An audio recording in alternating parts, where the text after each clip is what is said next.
קורה? אני רוצה לקחת את זה. אני. דנה, אתה תוסיף.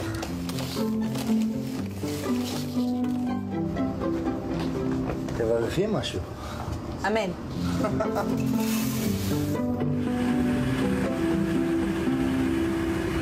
אנחנו נשתמש היום ב4 סוגים של גרעינים, שיהיה הרבה טעם וגם צבע, שנהיה תוצאה טובה, מה שרצינו, שדיברנו עליו. שהכי דומה למה שבאתי אוהב. איך אנחנו יכולים לוודא שאנחנו מגיעים לטעם שמאפיין את בקי, או הכי קרוב לטעם שמאפיין את בקי? אז כמו שדיברנו, חיפשנו את הטעמים שמזכירים לנו את החבר, וקצת מחוספס, עם איזושהי מתיקות קלה, ללא צבע, רואים אותו, ככה כל הבן אדם... לבן, אבל בסדר. לבן שרוף, כל אדם בים.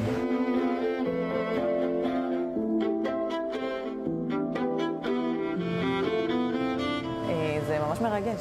כל פעם מדייקים את ברק ממקום אחר.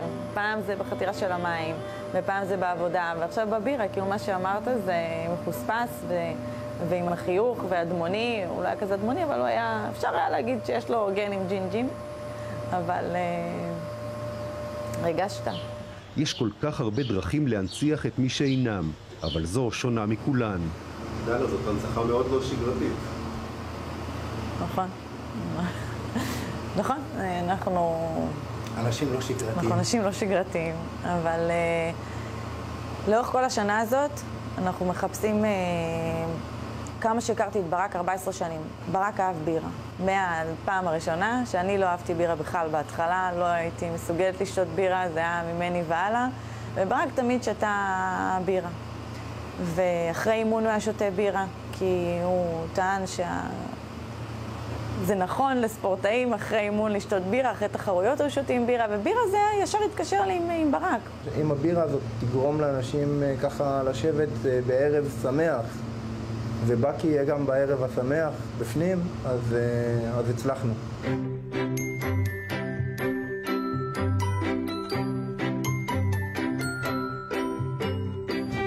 טוב, אז יש לנו פה 3 סוגים שונים של בירות.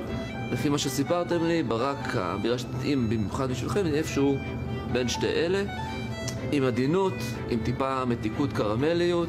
שמבחינת רמת אלכוהול וכזה, אנחנו מדברים על אירוע של שישי בצהריים. אנחנו מפרדים את זה להיות באזור ה-4.2, 4.4% אלכוהול.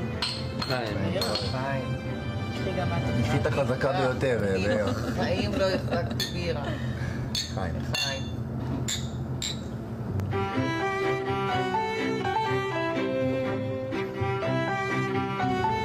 היא תהיה באמת באמצע בין הלאגר לבירה, שזה יהיה גם מתאים לאירוע צהריים וגם יהיה לנוכחות. ב5 במאי יתקיים בגינוסר על שפת הכנרת הפנינג של אוכל, ספורט ושמחה לזכר ברק. שם תושק הבירה על שמו, בירה בקי, בירה לזכרו. בבית חולים, עוד שברק היה בין חיים ומוות, אני הבנתי שזה חלק מהתפקידים שהוא השאיר לי. להחזיק הרבה מאוד אנשים, את המשפחה שלי, וזה החברים, וזה המתאמנים שלו, וזה קודם כל המשפחה שלו, על הכתפיים שלי, שהן די צרות, אבל זה היה לי ברור שאני לא מתכוונת לעזוב את זה. ומתי נשברים? כל יום. כל יום יש איזשהו שבר קטן וקמים. זה לא עובר. זה שעברה שנה זה לא עובר. הכאב הוא בדיוק אותו כאב, אבל הוא מקבל איזשהו צבע אחר. כי כל אירוע שמח יהיה בו עצב. לא יהיה לי אירוע אחד שהוא יהיה שמח על מלא, כי תמיד תהיה לי את הפספוס. אם זה שנפלה לילדה שן ראשונה, איך הוא לא רואה את זה? דור התחיל ללכת, זה אירוע משמח והלב שלי נשבר. ואוקיי, אז זה מה שיהיה וזה מה שעצוב לי. אבל את האירועים השמחים אני אעצים. כל יום למות איתך, כל יום איתך לחיות. כל יום למות איתך, איתך, כל יום איתך לחיות.